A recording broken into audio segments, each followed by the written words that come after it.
What's up, y'all? It's UTXJT the Don on behalf of Game Illuminaughty, and we are here to talk NBA Playgrounds. And we have three other GI members here today. We have Flock, Ace, and Nomad. Say what's up. Yo. What's poppin', your boy Nomad up in here? We on the playground, dog. You know what I'm saying? Yeah. Yo, what's up, everybody? You know Ace of all trades in here, aka Sanic, aka the Blue Bomber. We out here, aka the Nomad Killer. We here. Let's go. Can we like not push start your that? hairline far back to your neck, boy. Keep on talking. So much hostility early in the Obviously, video. there is some beef over other games, not even NBA Playgrounds. No beef, man. We good. But anyways, we all had a little bit of time to play NBA Playgrounds this past week. Shout out to the plug for all the copies. We appreciate that. Yeah, no doubt. Yes. Yeah, thank you very much for the codes. Thank you. Right. So we all saw the game. We all got to play it. Obviously, this reminds us of NBA Jam. I hope you all would agree with that.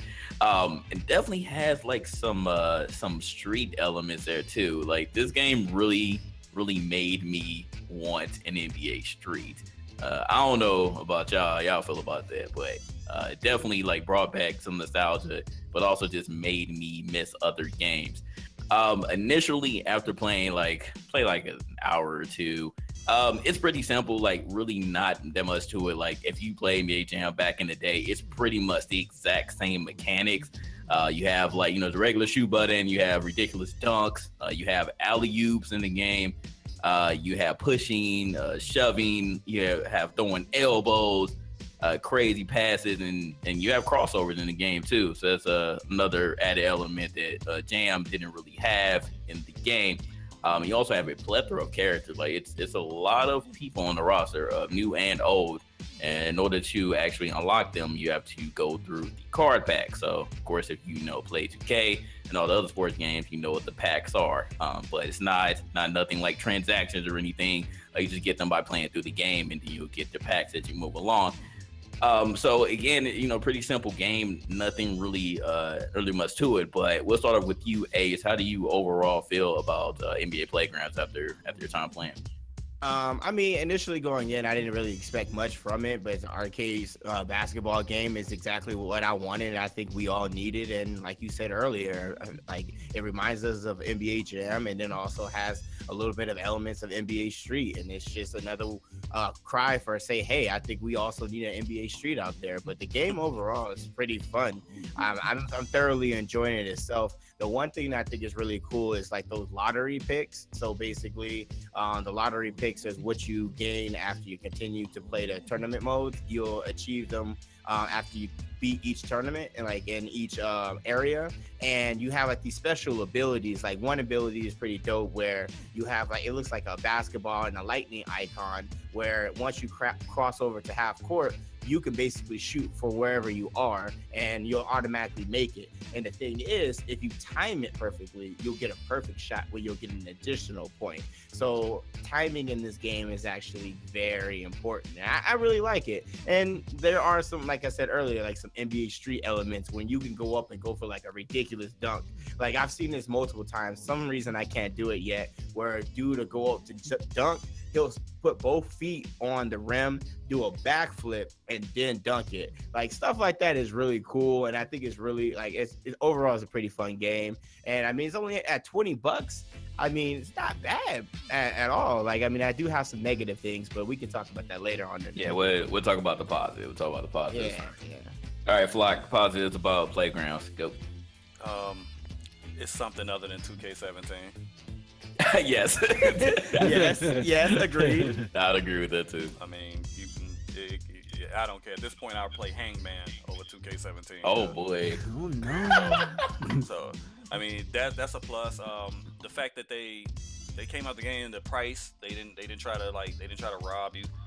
It's fun. It's definitely a cutout of NBA Jam, like we said before, mixed with some NBA Street. The players and stuff like that, you know, it's cartoonish, so they stick to the script. They didn't try to do too much, you know what I mean? But I felt like they pulled it off well, and we'll get into some other things like we said before later. But all in all, I didn't really have a big problem with the game. I played it enough to know that I've played the game before, so that's pretty much what it is. Like the power ups and stuff like that. That could be hit or miss depending on who you are. If you're on the receiving end of that shit, it can be annoying. But I mean, it's just one of those cases. It's just one of those cases where it's like, get good. That's all. Yeah. True. All right, Nomad, what you got for us? All right, what I got? What hasn't been said? Let's see. Nothing, honestly. Like I said, it's just like NBA Jam, NBA Street combined. Unfortunately, you can't make a creative character. I wish you would. They could have done it, but for $20, you can't really expect to have that. The controls are okay. They're kind of stiff at some point. Like the crossover move is technically not a crossover; it's more of a dodge move, and it blows the whole thing of stamina. So if you have a character that doesn't have stamina, he's gonna lose everything in chance. Then he can get the ball stolen, or he can get pushed. Another thing I like about it, it balances the elbow, like the pushing system. So if you push somebody, you successfully connect to somebody, you lose your power bar. I don't know if a lot of people didn't notice that or not. It drains the bar. Yeah, it drains the meter. So it's like, do I want to push you for a chance at this deal? Because even if you push him, it's still not guaranteed that you will get the ball. Which I kind of like. So you have it's like a 50-50. Either I'm going to push and lose my bar and get the ball, or push and lose my bar and don't get the ball. So other than that, it's very fast paced. I think the timing of each map is not map. Each game is really well done. Like 3 minutes, I think it is, something like that. I can't remember. Exactly. No, you can. Is it 4 like, minutes? I believe it's 5. But when you play, I think like every championship. Yeah. Championship in 5 minutes. Yeah, okay. And the expedition, you can change the time too. The what? What you call it? What you call it? What? The expedition. Oh my God! They're riding that phone. Exhibition. We ain't driving no SUV, son. Y'all know what I mean. Are we not? And now you're going on the journey. Come on, Sanic, bro. Exhibition. Strikes again. God damn it, Ace. All right. Anyway, so other than that, there's just some UI things that could done better as well, as far as like the shot clock, because sometimes you be passing the ball and you don't know when the shot clock running, even though I found that it's above the backboard, but still you have to look at that, and it's kind of weird. I feel that 3-pointers are super easy to make in here, especially if you got like somebody like a Ray Allen or Stephen Curry or something like that. Curry. Other than that, though, the game is solid. Online, because I have played a good bit online as well. It's really good. The lag, there's not really much lag at all in each match I played. I think one game somebody quit, and you really can't tell because you'll keep playing, but their character stop, and then the game eventually said that they waved the white flag. So other than that, though, the game's solid so far. There's some nuances, but when we get to them, I'll talk about it. Okay. One other small thing, which isn't a negative at all, but this game isn't just, you press square, like if you're on the PS4 or whatever, and you just automatically make the shot. Like, there is a timing element to this game. So no matter what you do, whether you're shooting the 3-pointer, whether you're doing the dunk or doing the layup, there is timing to it. So you could be early with the shot, you could be late with the shot, you can have a perfect shot that gets you an extra point. So again, this is something that's super easy. If y'all were watching GR Radio, like, I was doing terrible at first. It was hard to get the timing down with some of the characters, but I ended up getting like toward the end, but I was getting messed up. Like, I was missing easy layups. And I was sitting there trying to figure out, like, why, what's going on? And I was watching Pro play too, and he was just like shooting threes and like shooting fadeaways and just missing them. And I was like, yo, all right, I guess there's a little bit of skill gap to it. So it definitely is. So just keep that in mind. It's it's supposed to be, arcade game, of course, but there is a little bit of skill to it. So just keep that in mind. Let's get to the negatives. The very first thing, which isn't a super negative, but they got to fix this immediately, is the ability to play with friends. You all found it out immediately before I even touched the game. And like, come on, son. Like, this is an arcade game. You got to be able to play with friends. Like, that should have been the first thing. Right. We don't want to play against random people at first. We want to play against our friends. So definitely get that mode like ASAP. And another like small thing, which again could be a negative thing, but cannot, is the people that want to unlock all the characters or want to unlock your favorite character, because it is a rule of chance. So when you get these packs, you never know what you're going to get. A lot of times you will start off by getting a lot of repeated players, and it is what it is. Like, you just got to keep grinding and keep getting those gold packs. Hopefully you can get some new players. But you might be playing a little bit longer than you might have wanted to when it comes to that. Any other negatives that that Yes. you wanted to address? All right. So the power-up system, the lottery picks, they can, like Flockin, I think Flockin A said, they can hurt you and they can help you on what side you're on, right? Let's take this for example, right? This is where skill and scrub meets, right? Okay, so I'm online, I'm playing, and I'm like totally dominating this guy, 34-11, right? All of a sudden he hits two alley-oops, and if you do alley-oops in the game, it pretty much fills the bar up in two dunks, right? So he gets this lottery pick modifier that does ×6, right? So he lit up at the 3-point line and caught back up and was up a point and then disappeared. I'm like, okay, so it wasn't skill, it was all pretty much, you know, power up that saved him, right? Luck of the draw. Right, right. So I go back on and I started dominating him again, go back up to 54 to like his 36, because he didn't score much after that, because it was, you could tell the skill gap, right? So happens he pulls another lottery pick somehow and he gets the same exact modifier, costing me the match by 2 points. That's why I was like, okay, the rate of getting certain lottery picks kind of sucks, because he literally got that back-to-back instantly, while my lottery pick was just like the whatever, like the guaranteed shot ball with the perfect shot.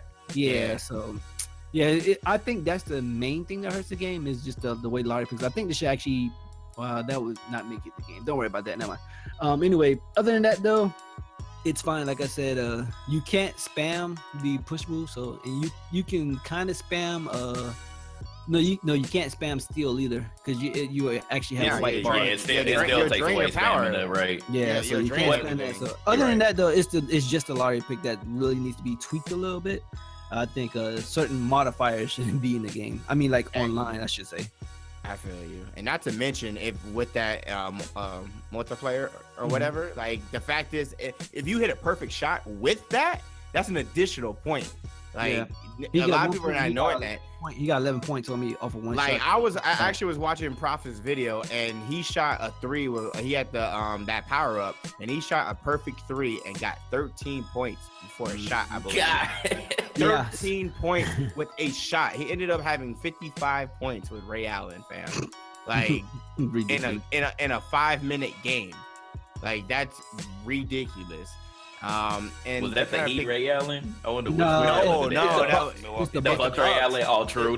Yeah, it's a Bucks Ray Allen. And one more thing we forgot to mention as a positive, like for the packs. Like, yes, it's a grind to like get like all the characters and everything like that. But the fact that it actually is pretty easy to get it, like as long as you're consistently playing and everything along those lines, you're getting packs every time you level up. Like every time you get to the next level, you get a good pack. Yeah, it's not pay to win at all. You gotta actually play the game. Exactly, it's not pay to win. And another thing I like is the tier system, and it's all the characters start off in bronze, and you're able to upgrade your player as more you play with them. So that's why it's good to be able to change up combinations between 2-on-2 and find that the 2-on-2 combination that's great for you, because you can upgrade those players to get more special moves from bronze to silver and to gold. And another thing that we forgot to mention for positive is certain characters have special abilities and special powers that they are able to get that's particular to them. Like for instance, like Shaq got like this dope dunk that he does, and then afterwards he'll do like a little dance or whatever, and then you hear like a voiceover by Shaq. Silly, yes, but it's really cool, and it just adds more dynamic to the game itself. But going back over to the negatives, like JG kind of downplayed it a little bit, but in my opinion, my biggest issue with the game is that you can't play with your friends. Like, this is the perfect game for you to be able to add your friends and say, hey, you get one of your best players, whoever you want to play with, I get one of my best players who I want to play with, and let's go against these two guys. Like, I feel like that would be even more competitive. It gives more competition. Now, I did see a tweet from NBA Playground stating that they are coming with it soon, but they got to realize there's a lot of games coming out. So if they don't do it soon enough, who's going to be playing it? Put on the back burner, Exactly. Who's going to care like that? Like, this game is a perfect game to stream on Twitch for sure, but I feel like this game in particular, you guys should have had that as a function already, where you could be able to add your friends at the end of the day. Like, it shouldn't just be local play. And one more good note, and y'all probably laugh at me, but I'm actually surprised about this. This game is actually on the Nintendo Switch. So if any Nintendo Switch owners out they there, got 3 games on the Switch. Next. Exactly. I was just about to mention that because they're still going to take an L because I heard that the Switch version is having issues. Yeah, that shit look like you playing on a fucking Nokia phone. It's dusty or something. It's like grayed out or something like that on like the graphics tablet. aren't. Yeah, they aren't. They aren't crisp. But the Switch got it. That's all I'm gonna say. The Switch got it. I guess they still get it. I think Shofu was just talking about that earlier. Yeah. They made that version, the trash version though. So. The homie Ricky got it too on the Switch. Y'all gotta play some on that tablet. Right now, y'all got is Zelda and fucking Candy Crush. Lord, man. He just said Candy Crush. All right, getting back to NBA Playground. Oh, and isn't the Switch version? Doesn't it cost more too? It does? Yeah, I'm pretty sure it costs more too. Because you gotta use that card. Remember using that cartridge. Oh, that's right. See, that's not exactly. Wait. That game was digital only. Yeah. I thought. Hold on, real quick. We gotta look. You probably gotta buy it off that Nintendo store. You know, Nintendo, they probably charge you a convenience fee. Absolutely. Why Ace looks like a flock? What you got, negative man? I mean, we pretty much touched it. Talking about not being able to play with friends. That should have been like the first thing they did. Knowing that game is like how it is. I mean, what's the first thing you did when you played NBA Jam at the arcade? Playing with other people, right? Other people, right? Yeah. Nobody wants to fucking play with randoms all day. Like that shit is gonna get boring. I mean, it's like what Jay said. By the time they fix that shit, we're not gonna care because you got all these other games coming out. They had the perfect opportunity to at least hold shit down for a good month or so to have a good run. But I think that's gonna hurt them. It's gonna hinder their progress. All in all, it's not a bad game at all by any stretch. And considering it's only $20, and you can't really complain that much about it. But like I said, if that would have been perfect though. Had you been able to play with your friend, because you know how we get down. We like to play, and that would have been perfect for all of us to get on there and talk shit. So, hopefully it's a lesson learned for them. So it's $20. And the stuff with the packs and the stuff with the packs and all that. It's cool. One thing is cool that although you get a lot of those repeat cards, at least you don't just have them and stack them. At least they just put it towards like XP towards the cards you already have. Right. So that's the one good thing. Although, but you do get a lot of worthless players. Like I can only get Drew Holiday and fucking I can only get Drew Holiday. So he said, like, if I can get Drew Holiday one more time, man. Right, like they're cool in fantasy, but like we're playing NBA Playground. I'm not trying to play with Drew Holiday on the court, fam. Yeah. Yo, can I mention something real quick? Because JG already said it's only $19, but I like to mention that I think the Switch is the only one right now that up to 4 players can play at the moment. I don't think for PS4 or for Xbox can. You can only. I've only seen 2, so unless I'm wrong, it's saying up to 4. Our laptops combined. With your powers combined, you gotta hook them tablets up. They gonna do like the Switch commercial playing basketball, then go on the table and play basketball. That's what I was just thinking. If they were using the Joy-Cons to actually play, oh man, or I don't know, whatever. Switch y'all got it. Put tablets together, a total of 1080p altogether. True. Oh man, my God. Put them all together, then you get 1080. That's right. My goodness. Oh man. All right, but yeah, that's pretty much it, man. It's NBA Playgrounds in a nutshell. Again, very fun game, but they need. And I say need like immediately. They gotta get that done by like the end of the week, I would say. Cause next week, it's a done deal. People gonna forget about this. It's kind of like the that time of the month type of game. People were excited, but they're gonna forget about it if you can't play against friends. Cause I want to talk shit, bro. I want to talk exactly. Shit. And unfortunately, we're probably not gonna be playing that much longer if y'all don't get that to us. So that's the one real gripe. I don't really have any like super negatives about it. Besides what Nomad went through, so it's still a lot of repick. I mean, then again, when they do fix it, by the time they do fix it, we'll end up we'll end up going back to it because we'll probably be getting tired of getting beat up in Injustice by Nomad all fucking night. So y'all need to go play me number that one. Our Tekken. What Tekken come up with. Yeah, boy. But good party game though, good party game. But we need the party. We need the party option. Perfect party game. There's just bad execution on making it a party game. Yes, sir. Yes, sir. But they can build upon it though. That's for sure though. It's like they planned the party but forgot to invite the people. Exactly. No, exactly. That's exactly how it is. They said, "Damn, I ain't seen the invites out. What the white nobody come?" Right. Like I was able to play Chaos, and the only reason I was able to play him is because we literally jumped in at the same time on the online servers, and I think just because we were on the West Coast server and nobody else was playing it, we got to play each other. That is the only way. Who won? You already know. I don't know. I'm asking. Shout out to Chaos. Me. Oh no, I won. Chill. But true. But again, this game is available on PS4, Xbox One, PC, and the Nintendo Switch. AKA the overpriced tablet. Yeah, for $20. So pick that up if you want something from the party game. And apparently they're adding new characters too, like they're adding Giannis, Antetokounmpo, and some other players. So they have been saying that as well. But they already have like a pretty big roster. So over 200 plus. Yeah, so that's a lot of players, man, new and old. So yeah, pick this up if you want to, but just be forewarned, man. If you're trying to play with your friends, it's not gonna happen right now until they get that together. Absolutely. And that, any final words from y'all? Good. Yeah, we good, man. Just if you like the game, you enjoy it, buy it. It's worth $20 still, even if you. Yeah, it's worth it. So. It really is. Yes, sir. Yes, sir. So definitely make sure that y'all like, comment, and subscribe. Let us know if you want more videos like this or thoughts on certain games, and we'll go ahead and get that out to y'all. You dig? Other than that, we out. Peace. Make sure you hit that motherfucking bell.